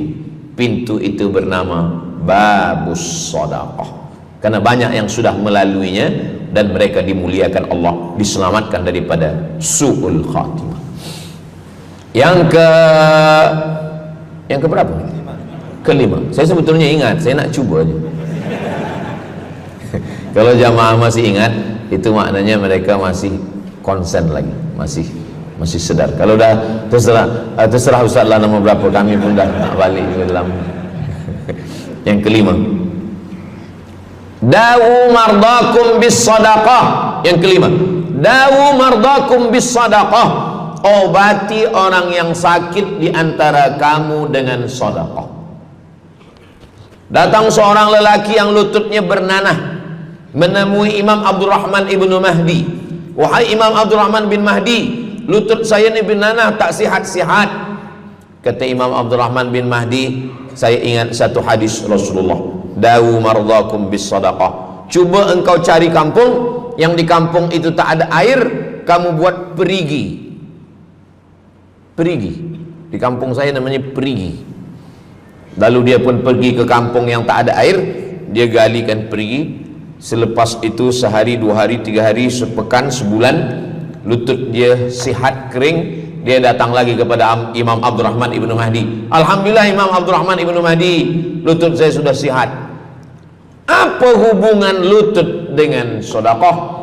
Rupanya setiap orang yang mengambil air untuk minum, untuk berwudu, untuk mandi, untuk memasak, selepas itu mereka berdoa, ya Allah, berikanlah kebaikan kepada orang yang sudah membagikan air ini. Ad-du'a silahul mu'min, doa senjatanya orang beriman. Kisah ini ada dalam kitab Sa'ah wa Sa'ah, Ajaib wa Taraif. Semua ada saatnya. Beberapa kisah-kisah yang ajaib diceritakan oleh Syekh Abu Amr al-Misri dalam judul buku Sa'ah wa Sa'ah Gharaib wa Taraib. Sudah diterjemahkan ke dalam bahasa Melayu, judulnya Semua Ada Saatnya. Nama penerjemahnya Abdul Somad. Boleh dicari di google.com. Semua Ada Saat. Lalu kemudian saya sampaikan hadis ini di masjid. Dawu mardakum bis sadaqah. Obatilah orang yang sakit di antara kamu dengan sedekah. Selepas itu saya turun dari masjid, saya pergi ke kereta, di parking, datang seorang jamaah. Memang yang Ustaz sampaikan tadi betul. Kata saya, memang betul. Takkan saya sampaikan tak betul? Apa maksud awak? Betul. Istri saya kena sakit kista sebesar duit di dalam, maaf, rahim dia. Kata doktor, ini mesti diambil, kalau tidak dia makin besar makin besar. Tapi kalau diambil, dicabut, operate, nanti akan, maaf cakap, tercabut rahim sekali. Dan kalau rahim tercabut, maka nanti tidak boleh mengandung. Mendengar itu istrinya menangis, suaminya tersenyum. Yang senyum budak kecil pula. Lalu kemudian rupanya istri dia tahu tentang hadis Nabi, dawu mardakum bis sadaqah, obatilah orang yang sakit dengan bersedekah. Maka dia pun bersedekah, bersedekah, bersedekah, bersedekah. Selepas itu mereka pergi lagi medical check up ke hospital. Sampai di hospital dicek USG, rupanya kista itu makin kecil, kecil, kecil, kecil dan hilang. Doktor tu pula bertanya balik, awak makan apa? Saya makan nasi, kata dia. Minum apa? Minum teh tarik. Saya amalkan hadis Nabi Muhammad SAW, dawu mardakum bis sadaqah. Kata doktor, awak tak perlu operate, dan ini tidak perlu dibelah, dan rahim awak masih boleh mengandung. Istrinya tersenyum, lakinya pula menangis. Begitulah Allah Subhanahu wa ta'ala. Syekh Abu Amr Al-Misri bercerita tentang seorang perempuan di Saudi Arabia. Dia pergi ke Amerika. Kata doktor di Amerika, kamu sudah balik ke rumah, makan kenyang, tidur lelap. Nanti kalau puan-tuan pergi hospital, lalu dokter bercakap, balik ke rumah, makan kenyang, tidur lelap, itu maknanya malaikat maut dah dekat, tak ada obat. Maka dia pun balik ke Saudi Arabia, dia ambil harta dia, dia sedekah, dia sedekah, dia sedekah, dia sisa, dia bagikan baki sikit untuk ahli waris. Selepas itu last kali dia pergi lagi ke Amerika, last medical check up. Apa kata doktor di Amerika? Kami sudah cek, kamu sihat wal afiat. Banyak sekali orang-orang yang diberikan Allah Subhanahu wa taala keutamaan dengan sedekah, mukjizat bahwa Nabi SAW sudah meninggal dunia, tapi mukjizatnya masih ada sampai akhir zaman ini. Di antaranya adalah dawu mardakum bis sadaqah, obatilah orang yang sakit di antara kamu dengan bersedekah. Yang ketujuh, yatsba'ul mayyita salasun, yang mengiringi mayat orang mati ke liang lahat ada tiga. Yang pertama mal, bahasa Arabnya mal, orang kita menyebut mall, harta. Yang mengiringi manusia ke liang lahat, yang pertama maluhu, harta. Yang kedua ahluhu, istri, anak, menantu, kawan, jiran, sahabat. Yarji'usnani, yang dua ni balik ke rumah, anak balik, istri balik, kereta balik, semua balik. Wa yabqa wahidun, yang kekal hanya satu. Apa dia? Yang kekal hanya satu, itulah dia sedaqatuhu. Sedekah lah yang kekal. Itulah kenapa orang-orang meninggal dunia. Kita di atas dunia ini, kata Nabi, baina sittin wa sab'in. Kita hidup di atas dunia ini antara sittin, 60, sab'in, 70. 60, 70, 60, 70. Kalau umur 30, ada berjumpa jamaah umur 30 yang dia soal, dah berbini ke? Bini belum. Oh. Awak dah menikah? Belum. Apa belum nikah lagi? Kejap lagi Ramadan. Takkan jaga subuh? Macam mana nak sembahyang? Macam mana nak sahur? 30. Bila 40, soalan sudah berubah. Saya ni diabetes, saya ni kolesterol, saya ni. Bila masuk 50, dah mula tanya, saya ni rabun, tak nampak lagi. Bini pun kadang tak nampak. Bini orang nampak.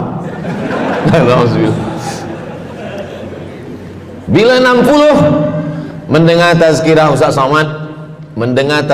Somad, kunci satu, jangan tersinggung. Ada beberapa jamaah tersinggung, balik meninggal. Bukan kerana tersinggung, memang ajal dah sampai. Jadi Ustaz umur berapa? Saya lahir 18 hari bulan Mei 1977. Umur rasa 27. Umur ini bukan masalah angka, tapi masalah rasa. Semua yang hadir uban, semua yang hadir banyak uban, semua yang hadir malam ini muda. Mana muda lagi Ustaz? Kami dah tua. Ini bukan orang tua, ini orang tua yang terjebak di tubuh pemuda. Ini semua pemuda-pemuda. Siapapun yang sembahyang ke masjid, siapapun yang berjamaah, maka dia muda. Siapapun yang tidur di rumah tak sembahyang, dia sudah tua. Lautan kan kuseberangi, gunung kan kudaki, masjid kulalui. Ini orang tua semua. Jadi tua dan muda itu bukan masalah usia, bukan masalah umur, tapi masalah perasaan kita. Saya kalau ditanya orang, umur Ustaz berapa? Qamariyah apa Syamsiah? Muharram Safar apa Januari Februari? Jadi masalah umur ini insyaallah kita semua dibagi Allah kesihatan.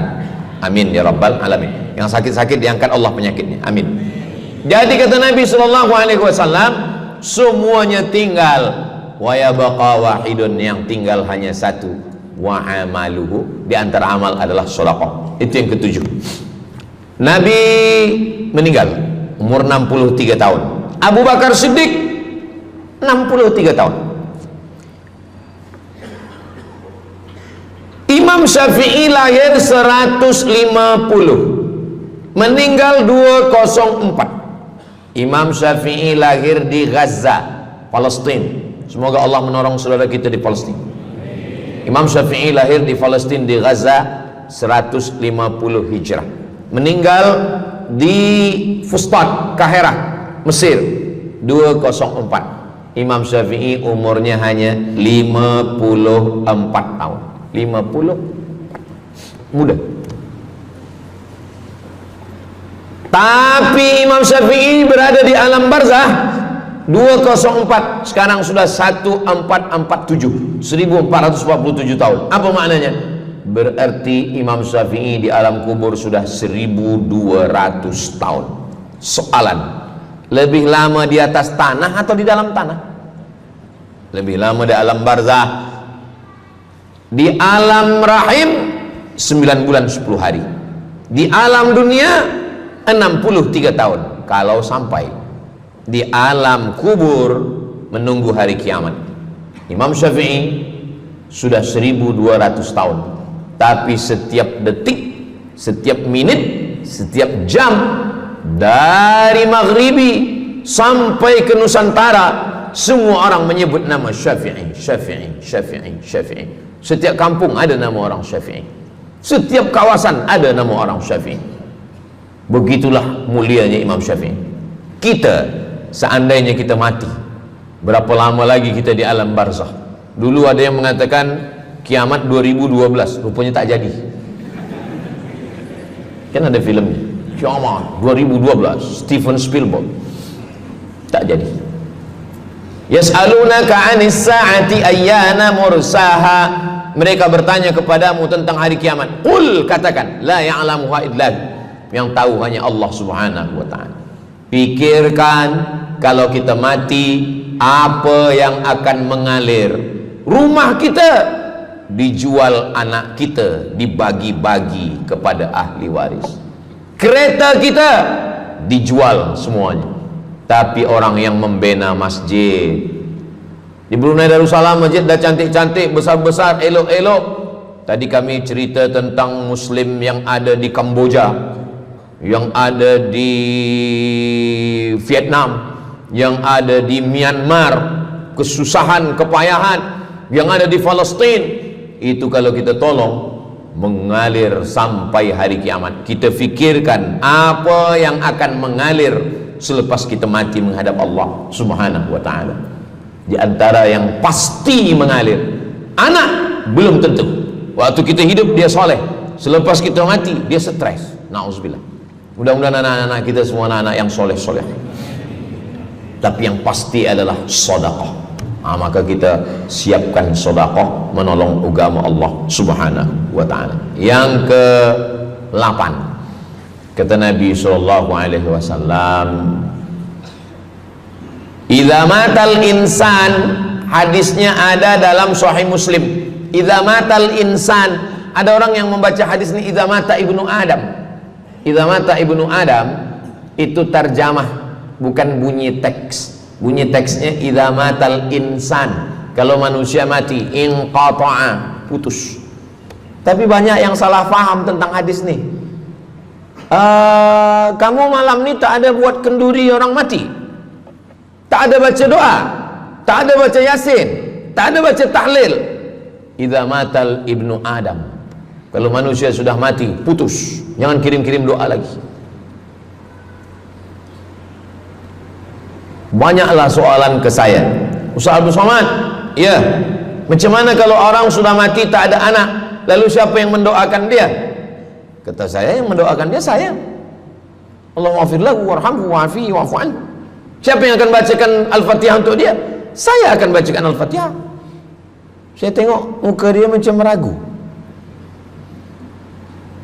dia tak percaya Fatihah ini sampai. Siapa yang tak percaya Fatihah sampai, saya tak marah, sebab ni masalah yang ghaib. Siapa yang tak percaya Yasin itu sampai, siapa yang tak percaya Fatihah itu sampai, saya tak marah. Bagi saja nama semua lengkap dengan bin. Nanti bila mati saya kirim. Bila tak sampai, cepat-cepat bagi tahu. Idza matal insan, kalau manusia mati, inqata'a amaluhu, yang putus tu amal dia, amal yang mati itu. Misal ini ada orang mati, namanya Abdul Somad. Jika saya sebut nama lain tersinggung pula. Ada orang mati namanya Abdul Somad. Idza matal insan, kalau Abdul Somad ni mati, inqata'a amaluhu, maka yang putus tu amal dia, amal Abdul Somad ni yang putus. Amal orang Brunei untuk Abdul Somad putus atau tak putus? Tidak putus. Datang berita, mereka tengok di Instagram Abdul Somad, Ustadz Abdul Somad Official. Bagi yang belum follow, cepat follow. Dapat berita Ustadz Somad sudah meninggal. Orang Bandar Seri Begawan, semua orang Brunei mengirimkan Al-Fatihah, mereka sholat ghaib. Sampai apa tak sampai? Sampai. Jadi mana yang putus itu apa maknanya? Amal dia putus, amal orang mati ini putus. Amal orang hidup kepada yang mati tak putus. Saya ulang sekali lagi, yang putus itu amal orang mati. Amal orang mati putus. Apa maksud amal orang mati putus?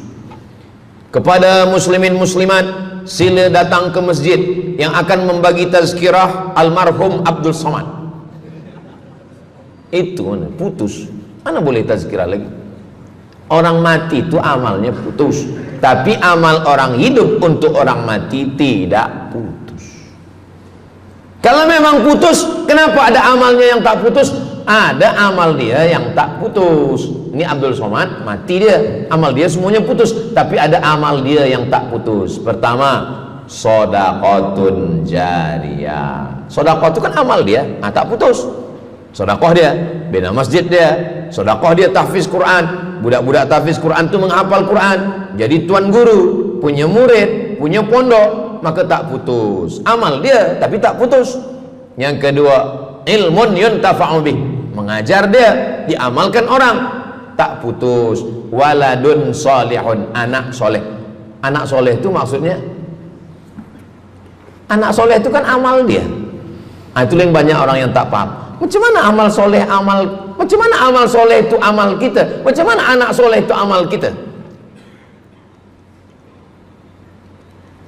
Kalau istri, mohon maaf, kalau istri awak cuma awak tengok saja, apakah mungkin dia hamil? Nah, itu dah payah betul dah menjelaskan. Maknanya anak kita itu amal kita.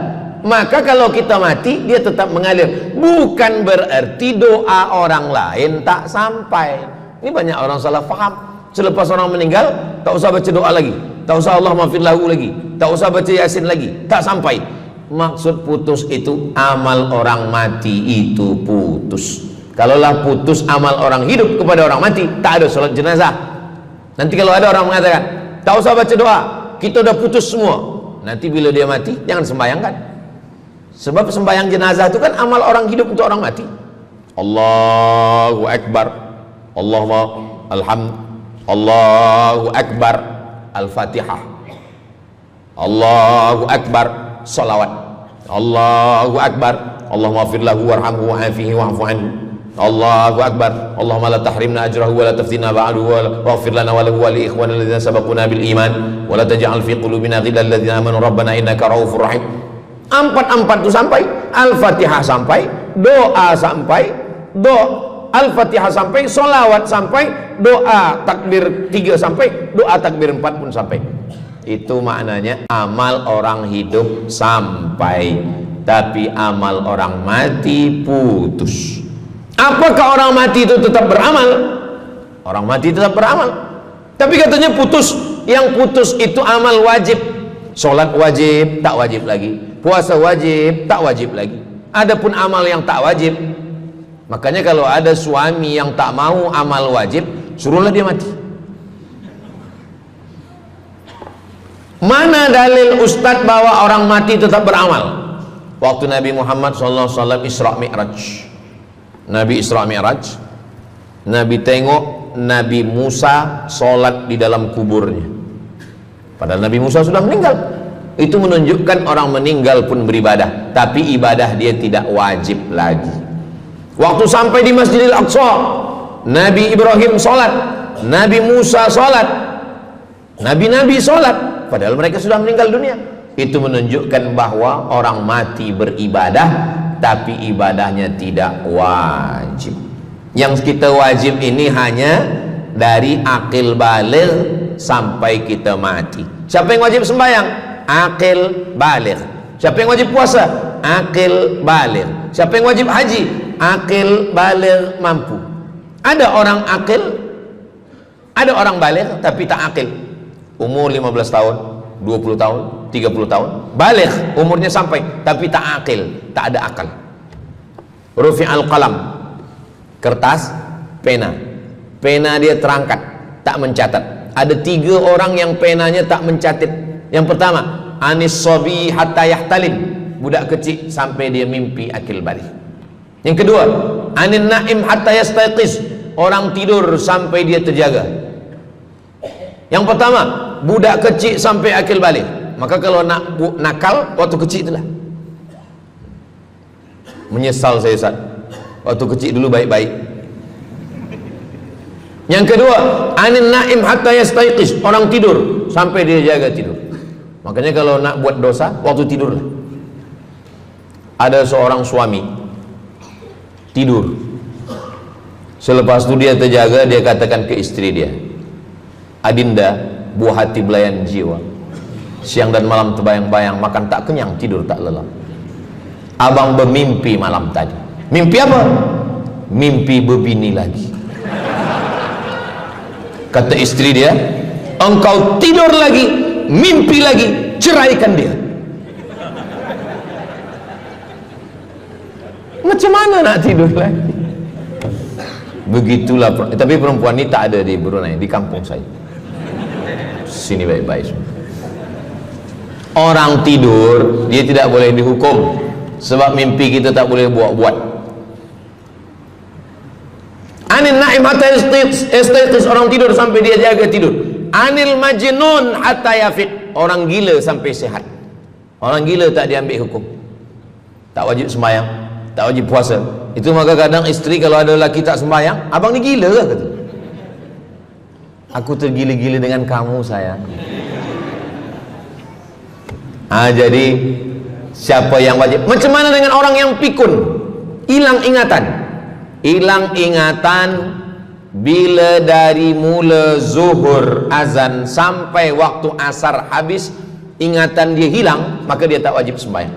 Tapi bila dia ingat sekejap, dia wajib lagi. Itu pula masalahnya Ustaz. Laki saya ni hilang ingatan waktu sembahyang je, lepas tu ingat balik berakal. Kata orang kalau sudah tua kita mengalami namanya demensia. Manusia demensia, amnesia. Amnesia tak ingat apa-apa, semua lupa. Itu maka kita bila nak pergi ke mana-mana guna helmet, sebab bila kepala ni terantuk lupa. Ada kawan saya, dia hafaz Quran 30 juz, ceramah tazkirah ke mana-mana, bawa kereta jatuh.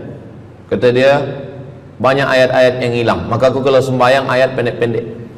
Kata saya, bang, di kampung saya dulu kalau ada radio yang dah tua yang rosak, itu biasa kita pukul mau elok balik. Cuba antukkan sekali lagi, kata saya. Kata dia, aku takut kalau aku antukkan Fatihah ni pula hilang. Maka Islam ini datang menjaga 5. Pertama, menjaga akal. Tak boleh minum khamar, tak boleh guna khamar, narkotik. Menjaga diri, tak boleh bunuh diri. Menjaga kehormatan, tak boleh menghina orang. Menjaga agama, tak boleh membawa aliran sesat, ateis, tak percaya, kekafiran. Menjaga harta, tak boleh ada mencuri, tak boleh ada dusta, tak boleh ada akad bohong, tak boleh ada tipu, tak boleh ada gharar, tak boleh ada zulm, tak boleh ada ghish. Man ghasyana falaysa minna, siapa yang menipu kami maka dia bukan golongan kami. Jadi berdasarkan 8 keutamaan ini, kalau ingat 8-8-nya alhamdulillah. Tak ingat 8, ingat 7, ingat 6, ingat 5, ingat 4, ingat 3, ingat 2, ingat 1. Satu pun tak ingat, innalillah. Tapi insyaAllah kita boleh ingat semua. Sebab apa? Sebab tazkirah malam ini direkodkan, nanti boleh ditonton ulang di channel Ustaz Abdul Somad Official. Jangan lupa subscribe, like, share and comment. Jamaah yang dimuliakan Allah Subhanahu Wa Taala, tadi saya mula pukul 8.15, sekarang sudah pukul 8.10. Jadi saya di mana-mana tazkirah memanglah 60 menit, 600 ml, tapi rupanya botolnya kecil. Jadi sebenarnya setengah jam pun cukup. Jadi dari 8 tadi itu semua membagi kita semangat. Kalau ada orang yang mengatakan Islam ini agama yang menyuruh kita tak usahlah berniaga, tak usahlah bertanam kelapa sawit, tak usahlah bertanam kelapa, tak usahlah buka ikan, tak usahlah bertani. Sesungguhnya Islam ini agama yang menyuruh kita berusaha. Masuk masjid, Allahumma aftah li abwaaba rahmatik. Keluar masjid, Allahumma inni as'aluka min fadlik. Kenapa keluar masjid minta rezeki? Sebab peniaga, pedagang, bisnismen dapat duit, duitnya bukan untuk dunia, duitnya untuk akhirat. Jadi kalau ada orang mengatakan kereta tak dibawa mati, siapa kata kereta tak dibawa mati? Kereta boleh dibawa mati. Kereta yang macam mana? Kereta wakaf. Ada kereta 10 wakafkan untuk tahfiz Quran. Masa emak saya meninggal, berpesan dia, nanti kalau aku mati, tolong kuburkan aku di samping makam ayahku. Dari tempat saya, rumah saya ke kampung mak saya jauh, 10 jam naik kereta. Hospital tak nak bagi kereta ambulan. Maka selepas itu saya azam dalam diri saya, nanti kalau ada duit, kita buatkan kereta wakaf ambulan. Siapapun saja yang sakit meninggal, free. Alhamdulillah kami ada yayasan tabung wakaf umat namanya, 2 kereta ambulans sekarang. Siapapun yang sakit free. Naik kereta ni free, syaratnya 2, sakit mati. Alhamdulillah, sesiapa saja datang boleh. Jadi saya rasa sakit hati, dalam hati saya itu saya mesti azamkan, tekadkan ini. Begitu juga dengan tahfiz, guru-guru, cikgu-cikgu, pelajar-pelajar, buatkan kereta. Begitu juga dengan rumah. Apa kata orang? Untuk apa bina rumah elok-elok, rumah besar? Rumah tak dibawa mati. Rumah boleh dibawa mati. Rumah yang mana? Rumah tahfiz Quran. Assalamualaikum. Waalaikumsalam. Ustaz Abdul Somad. Betul. Saya ada rumah Ustaz, 9 bilik, 2 aras, parking lapang. Rumah siapa? Tak tahu. Ini rumah siapa Tuan? Tuan Haji. Rumah saya. Tuan Haji di mana sekarang? Saya di Surabaya, Ustaz Abdul Somad. Rupanya dia dulu kerja kilang minyak di Riau, Sumatera. Lepas pencen dia balik ke Jawa. Jadi rumah ni saya nak wakafkan. Wakafkan sekarang kami buat rumah tahfiz Quran. Pagi, petang, siang, malam orang hafaz Quran. Ini rumah boleh. Jadi kalau ada orang mengatakan tak usahlah cari harta banyak-banyak, harta tak dibawa mati. Harta dibawa mati dengan syarat diwakafkan, diinfakkan, disedekahkan. Yang paling tinggi zakat wajib. Di bawah zakat wakaf.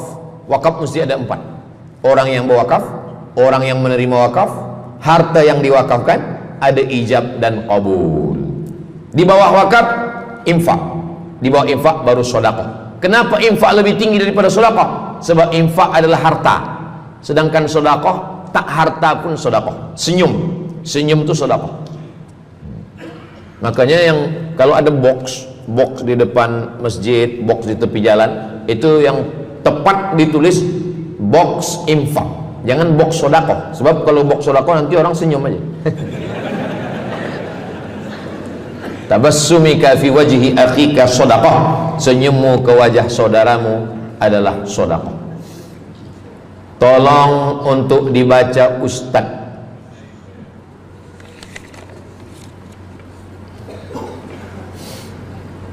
Seorang hamba yang ketika jahiliyah pernah mengambil hak orang dengan mengambil persen daripada uang infak. Setelah dia menyadari akan salahnya, dia bertaubat dan ingin mengembalikan hak tersebut. Masalahnya dia tidak mengetahui berapa dan ke siapa dibalikkan. Kalau kita termakan terpakai duit yang kita tak tahu entah punya siapa, cuba ingat-ingat. Memang kalau masalah ini kadang kita lupa memang. Coba ingat tahun berapa. Sebab duit RM1 tahun 80 dengan 2025 tak sama nilainya, sebab ada inflasi ekonomi. Jadi coba ingat, tengok dengan harga emas. Tahun 80 berapa 1 gram emas? Tahun 2025 berapa? Maka dihitungnya ke emas, bukan ke dolar, tapi kepada emas. Nah, selepas kita dapat harga emas, lalu kita balikkan. Misalkan tahun 80 100 ringgit itu 1, 2, 3 gram. Maka yang sekarang kita tidak balikkan 100 ringgit, tapi kita balikkan sekarang 2025 dengan 3 gram emas. Berapa harga 3 gram emas? Lepas itu kita balikkan. Kalau kita tak tahu orangnya di mana, anak cucunya, ahli warisnya tak tahu, maka kita serahkan kepada masalih ammah. Masalih ammah artinya kepentingan umum. Pendidikan tahfiz Quran, sekolah, tempat anak yatim, tempat duafa fakir miskin, ke masjid boleh. Tapi kalau kita bawa duit haram, duit tak jelas, kita serahkan saja. Datang, tuan guru bagi dah. Jangan sebut pula, tuan guru ni ada beberapa duit haram saya nak bagi ni. Serahkan saja. Begitu juga dengan orang yang menyimpan uang di bank yang bukan Islamic bank. Syukran, jazakumullah khair. Lalu kemudian dia duduk di negeri yang tak Islam, lalu kemudian dia letakkan di bank yang tak Islamik. Maka duit ini ada ada fawaid, ada bunganya. Riba haram. Kalau dia simpan di rumah, dia takut hilang. Duit ini tak boleh dia makan, tak boleh dia belikan ke pakaian, tak boleh dia bagikan ke orang lain, maka dia serahkan kepada masalih ammah. Begitu kata Syekh Yusuf Al-Qardawi dalam kitab judulnya Fatawa Mu'asirah, fatwa-fatwa kontemporer, fatwa modern. Jadi masalih ammah, kepentingan umum, bukan untuk diri sendiri. Orang terhalang doanya sebab 3. Mat'amu haram, makanannya haram. Masyrabuhu haram, minumannya haram. Malbasuhu haram, pakaiannya haram. Wadhiya bil haram, dibagi makan haram. Jadi kalau kita selamatkan, insyaallah Allah pun menyelamatkan kita semua. Mudah-mudahan Allah bagi kita, anak cucu kita rezeki, supaya kita boleh mengamalkan pintu sedekah ini. Salah satu pintu surga ada namanya babus sedekah. Orang yang masuk surga melalui pintu karena banyak bersedekah. Apakah orang mati itu tetap beramal? Orang mati tetap beramal, tapi katanya putus. Yang putus itu amal wajib. Sholat wajib, tak wajib lagi. Puasa wajib, tak wajib lagi. Adapun amal yang tak wajib, makanya kalau ada suami yang tak mau amal wajib, suruhlah dia mati. Mana dalil Ustadz bahwa orang mati tetap beramal? Waktu Nabi Muhammad SAW Isra Mi'raj, Nabi Isra Mi'raj, Nabi tengok Nabi Musa sholat di dalam kuburnya, padahal Nabi Musa sudah meninggal. Itu menunjukkan orang meninggal pun beribadah, tapi ibadah dia tidak wajib lagi. Waktu sampai di Masjidil Aqsa, Nabi Ibrahim sholat, Nabi Musa sholat, Nabi-Nabi sholat, padahal mereka sudah meninggal dunia. Itu menunjukkan bahwa orang mati beribadah, tapi ibadahnya tidak wajib. Yang kita wajib ini hanya dari akil baligh sampai kita mati. Siapa yang wajib sembahyang? Akil baligh. Siapa yang wajib puasa? Akil baligh. Siapa yang wajib haji?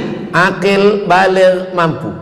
Ada orang akil, ada orang baligh tapi tak akil. Umur 15 tahun, 20 tahun, 30 tahun, baligh umurnya sampai tapi tak akil, tak ada akal. Rufi'al qalam, kertas, pena dia terangkat, tak mencatat. Ada 3 orang yang penanya tak mencatat. Yang pertama, anis sobi hatta yahtalim, budak kecil sampai dia mimpi akil balik. Yang kedua, anin naim hatta yastayqiz, orang tidur sampai dia terjaga. Yang pertama, budak kecil sampai akil balik. Maka kalau nak nakal waktu kecil itulah. Menyesal saya Ustaz, waktu kecil dulu baik-baik. Yang kedua, anin naim hatta yastayqiz, orang tidur sampai dia jaga tidur. Makanya kalau nak buat dosa waktu tidur. Ada seorang suami tidur, selepas itu dia terjaga, dia katakan ke istri dia, Adinda, buah hati belayan jiwa, siang dan malam terbayang-bayang, makan tak kenyang, tidur tak lelap. Abang bermimpi malam tadi. Mimpi apa? Mimpi berbini lagi. Kata istri dia, engkau tidur lagi, mimpi lagi, ceraikan dia. Macam mana nak tidur lagi? Begitulah. Tapi perempuan ini tak ada di Brunei, di kampung saya. Sini baik-baik. Orang tidur, dia tidak boleh dihukum, sebab mimpi kita tak boleh buat-buat. Anil naim hatta yastayqiz, orang tidur sampai dia jaga tidur. Anil majnun hatta yafiq, orang gila sampai sehat. Orang gila tak diambil hukum, tak wajib sembahyang, tak wajib puasa. Itu maka kadang isteri kalau ada lelaki tak sembahyang, abang ni gila ke? Kata, aku tergila-gila dengan kamu sayang. Jadi siapa yang wajib? Macam mana dengan orang yang pikun, hilang ingatan? Hilang ingatan bila dari mula zuhur azan sampai waktu asar habis, ingatan dia hilang, maka dia tak wajib sembahyang. Tapi bila dia ingat sekejap, dia wajib lagi. Itu pula masalahnya Ustaz. Laki saya ni hilang ingatan waktu sembahyang je. Lepas tu ingat balik. baligh, berakal. Kata orang, kalau sudah tua kita mengalami namanya demensia. Manusia, demensia, amnesia. Amnesia tak ingat apa-apa, semua lupa. Itu maka kita bila nak pergi kemana-mana guna helmet, sebab bila kepala ni terantuk lupa. Ada kawan saya, dia hafaz Quran 30 juz, ceramah tazkirah kemana-mana, bawa kereta jatuh. Kata dia banyak ayat-ayat yang hilang, maka aku kalau sembahyang ayat pendek-pendek. Kata saya, bang, di kampung saya dulu kalau ada radio yang dah tua yang rosak, itu biasa kita pukul mau elok balik. Cuba antukkan sekali lagi, kata saya. Kata dia, aku takut kalau aku antukkan Fatihah ni pula hilang. Maka Islam ini datang menjaga 5. Pertama, menjaga akal. Tak boleh minum khamar, tak boleh guna khamar, narkotik. Menjaga diri, tak boleh bunuh diri. Menjaga kehormatan, tak boleh menghina orang. Menjaga agama, tak boleh membawa aliran sesat, ateis, tak percaya, kekafiran. Menjaga harta, tak boleh ada mencuri, tak boleh ada dusta, tak boleh ada akad bohong, tak boleh ada tipu, tak boleh ada gharar, tak boleh ada zulm, tak boleh ada ghish. Man ghasyana falaysa minna. Siapa yang menipu kami, maka dia bukan golongan kami. Jadi berdasarkan 8 keutamaan ini, kalau ingat 8-8-nya alhamdulillah. Tak ingat 8, ingat 7, ingat 6, ingat 5, ingat 4, ingat 3, ingat 2, ingat 1. Satu pun tak ingat, innalillah. Tapi insyaAllah kita boleh ingat semua. Sebab apa? Sebab tazkirah malam ini direkodkan. Nanti boleh ditonton ulang di channel Ustaz Abdul Somad Official. Jangan lupa subscribe, like, share, and comment. Jamaah yang dimuliakan Allah Subhanahu Wa Taala, tadi saya mula pukul 8.15, sekarang sudah pukul 8.10. Jadi saya di mana-mana tazkirah memanglah 60 menit, 600 ml. Tapi rupanya botolnya kecil. Jadi sebenarnya setengah jam pun cukup. Jadi dari 8 tadi itu semua membagi kita semangat. Kalau ada orang yang mengatakan Islam ini agama yang menyuruh kita tak usahlah berniaga, tak usahlah bertanam kelapa sawit, tak usahlah bertanam kelapa, tak usahlah buka ikan, tak usahlah bertani. Sesungguhnya Islam ini agama yang menyuruh kita berusaha. Masuk masjid, Allah maftah li abwaba rahmatik. Keluar masjid, Allahumma inni as'aluka min fadlik. Kenapa keluar masjid minta rezeki?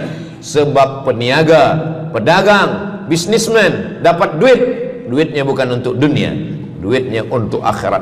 Jadi kalau ada orang mengatakan kereta tak dibawa mati, siapa kata kereta tak dibawa mati? Kereta boleh dibawa mati. Kereta yang macam mana? Kereta wakaf. Ada kereta 10, wakafkan untuk tahfiz Quran. Masa mak saya meninggal, berpesan dia, nanti kalau aku mati, tolong kuburkan aku di samping makam ayahku. Dari tempat saya, rumah saya ke kampung mak saya jauh, 10 jam naik kereta. Hospital tak nak bagi kereta ambulan. Maka selepas itu saya azam dalam diri saya, nanti kalau ada duit, kita buatkan kereta wakaf ambulan. Siapapun saja yang sakit meninggal, free. Alhamdulillah kami ada yayasan tabung wakaf umat namanya, 2 kereta ambulan sekarang. Siapapun yang sakit free. Naik kereta ni free, syaratnya 2, sakit mati. Alhamdulillah, sesiapa saja datang boleh. Jadi saya rasa sakit hati dalam hati saya itu, saya mesti azamkan, tekadkan ini. Begitu juga dengan tahfiz, guru-guru, cikgu-cikgu, pelajar-pelajar, buatkan kereta. Begitu juga dengan rumah. Apa kata orang? Untuk apa bina rumah elok-elok, rumah besar? Rumah tak dibawa mati. Rumah boleh dibawa mati. Rumah yang mana? Rumah tahfiz Quran. Assalamualaikum. Waalaikumsalam.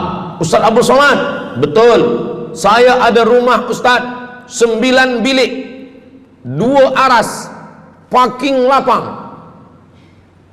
Rumah siapa? Tak tahu. Ini rumah siapa Tuan? Tuan Haji.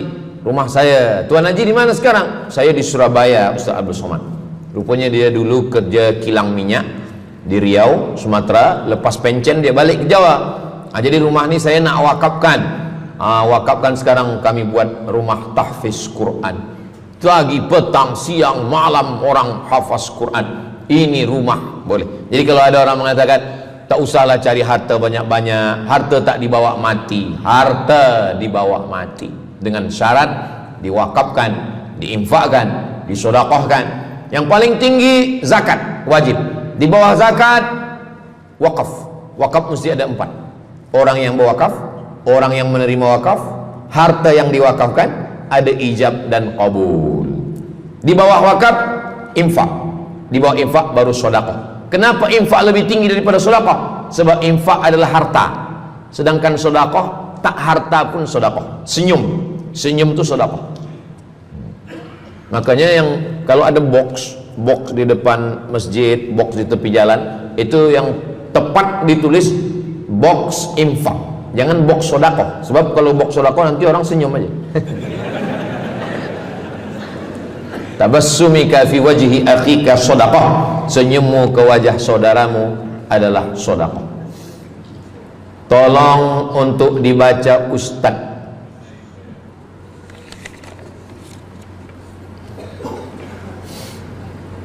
Seorang hamba yang ketika jahiliyah pernah mengambil hak orang dengan mengambil persen daripada uang infak.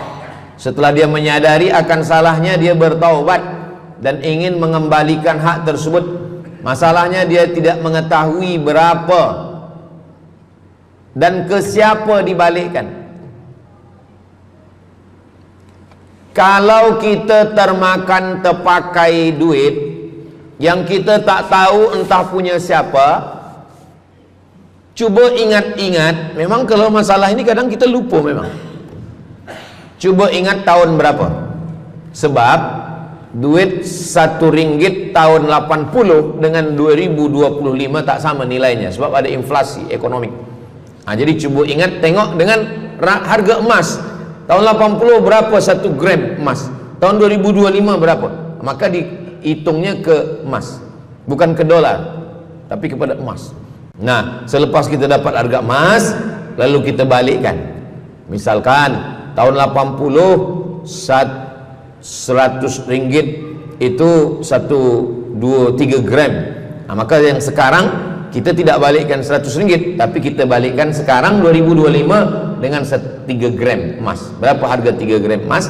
Lepas itu kita balikkan. Kalau kita tak tahu orangnya di mana, anak cucunya, ahli warisnya tak tahu, maka kita serahkan kepada masalih ammah. Masalih ammah artinya kepentingan umum.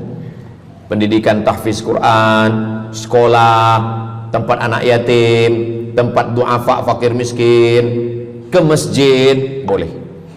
Tapi kalau kita bawa duit haram, duit tak jelas, kita serahkan saja. Datang, tuan guru bagi dah. Jangan sebut pula tuan guru ni ada beberapa duit haram saya nak bagi ni. Serahkan saja. Begitu juga dengan orang yang menyimpan uang di bank yang bukan Islamic bank. Syukran, jazakumullah khair. Lalu kemudian dia duduk di negeri yang tak Islam, lalu kemudian dia letakkan di bank yang tak Islamik. Maka duit ini ada fawaid, ada bunganya. Riba, haram. Kalau dia simpan di rumah, dia takut hilang. Duit ini tak boleh dia makan, tak boleh dia belikan ke pakaian, tak boleh dia bagikan ke orang lain. Maka dia serahkan kepada masalih ammah. Begitu kata Syekh Yusuf Al-Qardawi dalam kitab judulnya Fatawa Mu'asirah, fatwa-fatwa kontemporer, fatwa modern. Jadi masalih ammah, kepentingan umum, bukan untuk diri sendiri. Orang terhalang doanya sebab 3. Mat'amuhu haram, makanannya haram. Masyrabuhu haram, minumannya haram. Malbasuhu haram, pakaiannya haram. Wadhiya bil haram, dibagi makan haram. Jadi kalau kita selamatkan, insyaallah Allah pun menyelamatkan kita semua. Mudah-mudahan Allah bagi kita, anak cucu kita rezeki, supaya kita boleh mengamalkan pintu sedekah ini. Salah satu pintu surga salah satu pintu surga ada namanya babus sedekah, orang yang masuk surga melalui pintu karena banyak bersedekah. Mudah-mudahan kita dan anak cucu kita termasuk dalam golongan itu insyaallah. Kata Nabi kepada Jibril, apa itu wahai Jibril?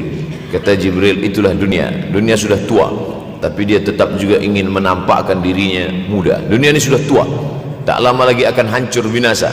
Idza sama'um fatarat, langit terbelah. Wa idzal kawakibun tasarat, planet-planet akan hancur berkeping. Wa idzal biharu fujirat, lautan akan meletup naik ke darat, hancur semuanya. Wa idzal quburu bu'athirat, dan kubur akan dibangkitkan, semua yang ada di dalam tanah ini akan bangkit.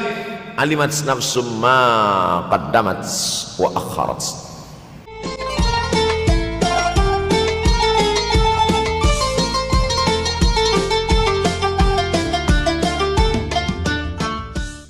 Akhir zaman. Kalau ada akhir tentu ada awal. Ada setengah kelompok mengatakan dunia ini tiada berawal, tiada berakhir. Kata dia, dunia ini qadim, sama seperti Allah Subhanahu wa ta'ala. Kalaulah dunia ini qadim, tentu ada dua yang qadim, ada dua yang kekal abadi. Maka orang yang mengatakan alam ini kekal, tiada berawal, tiada berakhir, dia sudah syirik.